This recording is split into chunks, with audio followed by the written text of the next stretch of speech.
চট্টগ্রামে আবারও তেলবাহী জাহাজে আগুন, তবে একে নাশকতা বলে সন্দেহ রাষ্ট্রায়ত্ত জাহাজ পরিচালনা সংস্থা বাংলাদেশ শিপিং কর্পোরেশনের।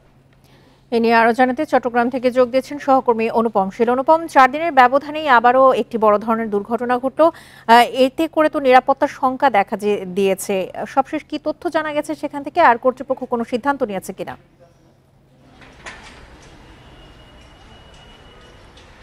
এখানে এখন যে আলোচনাটি হচ্ছে যে আসলে পরপর 5 দিনের ব্যবধানে এই দুই ঘটনা এবং দুটি বড় জাহাজ, এবং এই দুটি মূলত বিএসসির বহরে যেগুলো বহির্নোঙর থেকে ইস্টার্ন রিফাইনারিতে তেল পরিবহন করে, এই জাহাজগুলোর এখন অনেকটা অকেজো হয়ে গেছে। তো প্রথম যে জাহাজটি যখন 30 তারিখে আসলে বিস্ফোরণ এবং অগ্নিকাণ্ডের ঘটনা ঘটে, তখন তাৎক্ষণিক যে প্রতিবেদন, তদন্ত প্রতিবেদন বিএসসি দিয়েছিল, তাতে গ্যাস উত্তপ্ত হয়ে বিস্ফোরণের কথা বলা হয়েছিল। কিন্তু আজকে আমরা দেখলাম যে বিএসসির পক্ষ থেকে প্রেস ব্রিফিংয়ে বলা হয়েছে যে এটি এক নাশকতামূলক একটি কর্মকাণ্ড হলেও হতে পারে, বা তারা সেই আশঙ্কাটি করছেন। তো এই প্রশ্নটি এখন আসলে নানা আলোচনা তৈরি করেছে। আর আরেকটি বিষয় আছে যে এই জাহাজগুলো বেশ পুরনো, অর্থাৎ আন্তর্জাতিকভাবে এই ধরনের তেল পরিবহনের জন্য সাধারণত 25 বছরের বেশি সময় ধরে যদি কোনো জাহাজ চলে, তাহলে সেগুলো আসলে ব্যবহার করা হয় না।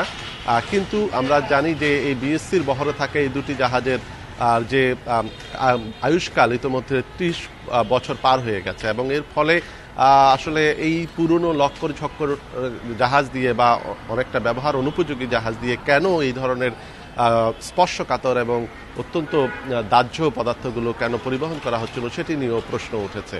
এবং যদিও বিএসসির বহরে 5টি তেল পরিবহনের জন্য জাহাজ রয়েছে, কিন্তু আমরা জানি যে এর মধ্যে 3টি জাহাজ যেগুলো মূলত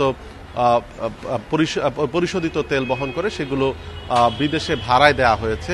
বাংলাদেশে 2টি অয়েল ট্যাঙ্কার রাখা হয়েছিল অপরিশোধিত তেল পরিবহনের জন্য। এবং এই প্রেক্ষাপটে এই মুহূর্তে যেটি আরও বড় প্রশ্ন, সেটি হচ্ছে বাংলাদেশের যে জ্বালানি তেলের নিরাপত্তা, অর্থাৎ বহির্নোঙর থেকে যদি ইস্টার্ন রিফাইনারিতে সঠিক সময়ে সঠিক পরিমাণে তেল অপরিশোধিত তেল পরিবহন করা না যায়, তাহলে কিন্তু তেলের যে বাংলাদেশের সরবরাহ, সেটি মারাত্মকভাবে বিকৃত হবে। তো এই প্রশ্নটি আমরা বিএসসির কাছে করেছিলাম। বিএসসি যেহেতু বিপিসির এই তেলগুলো পরিবহন করে, তারা যেটি বলছে যে ইতিমধ্যে তারা একটি জাহাজ ভাড়া করেছে, যেটি আগামীকাল থেকে অপারেশনাল কার্যক্রম শুরু করবে। তবে দুটি জাহাজের যে কার্যক্রম, সেটি এখন একটি ভাড়া করা জাহাজ দিয়ে করা সম্ভব কিনা, এটিও একটি বড় প্রশ্ন। চট্টগ্রাম থেকে সবশেষ তথ্য নিয়ে জানাচ্ছিলেন আমাদের সহকর্মী অনুপম শীল।